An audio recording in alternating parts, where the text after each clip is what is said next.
If you know, are hungry after camping or just looking for a delicious brunch spot, then we have the place for you. Bellden Cafe on Main Street in Bellevue knows all about serving favorite foods to hungry customers. But there's more to Bellden's than great food. 5 years ago, a random act of kindness changed the way that the cafe owner looked at the world and her business. It's been since named the nicest place in Washington by Reader's Digest, and the owner, Claire Sumadiwirya, is here with me now. I'm so excited that you're here to share with me. Hello. So let's talk about this cafe. When we talk about this random act of kindness, what was it that sparked this? So I was overseas in a foreign country, and then my preemie son was really sick, and we were in the hospital for 2 weeks. And then I was there just taking care of all by myself for 2 weeks straight in a country that I didn't know how the medical world works at all.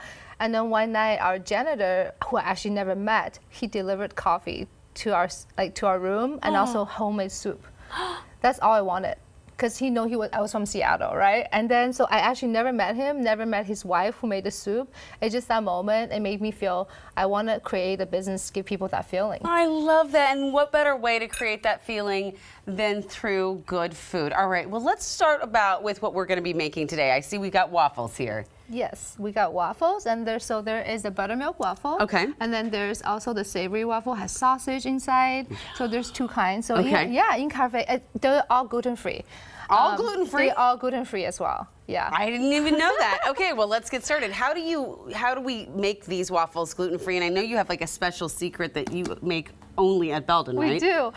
So this is a coconut cashew milk. We're making a house from scratch. And then this is gluten-free flour. It is a 1-to-1 ratio to the regular one. So it takes all the guesswork from making it. And then we have some great organic eggs, and then salt and olive oil. Okay. And then also vanilla extract.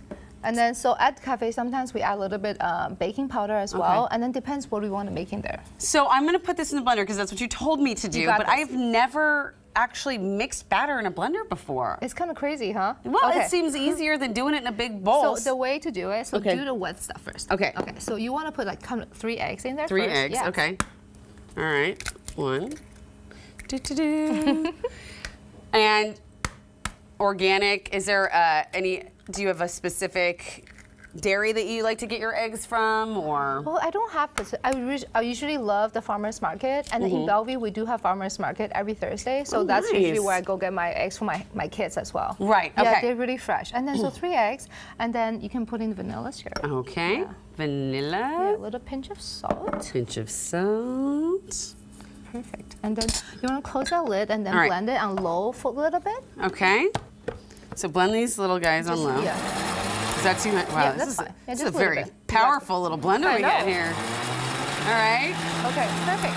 And then you can put the rest of them. Okay. So you can put all the flour. I got it. Come on. I got it. Yeah. You see those muscles, y'all? Don't try not to be impressed.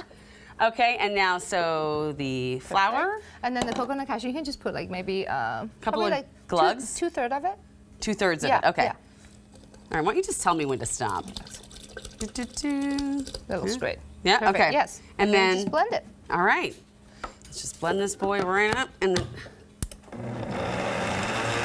I mean, this is so much easier than using. Yeah.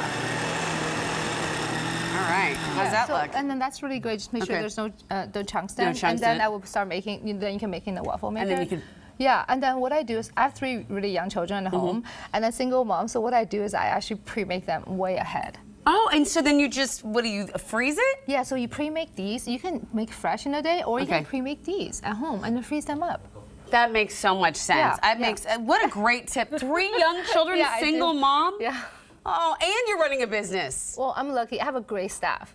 I have the best team on board. Speaking of your staff, you are really passionate about your staff and how they're part of a family, and you even started a nonprofit. Let's talk about that. Yeah, so we are doing this coffee beans, and then right now it's our newest launch. It's called for job readiness training. So we find that a lot of staff, our staff, the turnover rate is really low. So on hospitality, the turnover rate is like 70%. Yeah, I know the turnover rate is really high with some hospitality places because it's just, you know, it's hard. People tell me all the time it's hard to keep staff. The economy's rough, but you have a very low turnover rate. Our rate is always under 30%. And this is called the Bellden Life Project, yes, right? Yes, it is. Yes. This is so cool. Yeah. This isn't just a place for brunch. You're helping your staff, but you're also doing something for the community. Tell us about that. We partner with different charities every quarter, and then we create signature charity drink. That's 25% of proceeds go to charity. And then we also created these candles that's like coming up, and then that as 100% of proceeds go to charity partner as well. 100%? 100%. All Same of it? as the coffee as well. Yeah. You don't often hear that. 100%. Yeah. So this is the candle. So we in the cafe we have the springtime latte that support family that's going through homelessness, and then so we create this and to mimic that drink. Oh, it smells so good. I'm glad. And then these are actually going to be made by refugees that's we're going to be hiring for internship. You really thought of every. It's so beautiful. All right. Let's, I just want to get to try the food before we run out of time. So here's a waffle that's made. And you said that you make this unique coconut whip? Yeah. It's a coconut cream that's completely vegan, and then and then it's very healthy, so anybody can eat it, basically. Okay. Yeah. I'm gonna put this on here because you said it was good on this. Perfect. And then while you do that, I'll make some coffee for us. Okay. So Make you can some try coffee the coffee with your fancy pour over.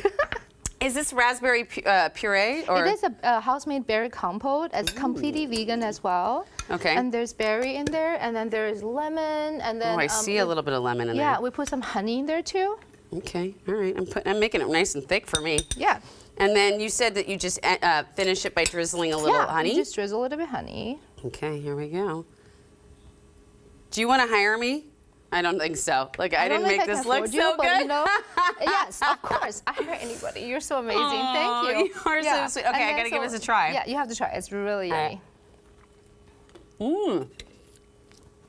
There's like a cinnamon or like, oh my gosh, that is so good. Thank you. Do you like it? I do. Yeah. You know what? Yeah. The thing about gluten-free waffles or anything, they get so dense. How do you keep yours so light and fluffy? So it's in the egg. So when we do it, we whip the extra, so it's really airy. Okay. Yeah. So that's why we did the egg first. Did you guys learn something today? I feel like I did. I learned how to be a better person, certainly, from this example right here. And I learned how to make fluffy or gluten-free waffles. Boom. That's what we do on New Day. Thank you so much. You. Oh my gosh, it was a pleasure having you here.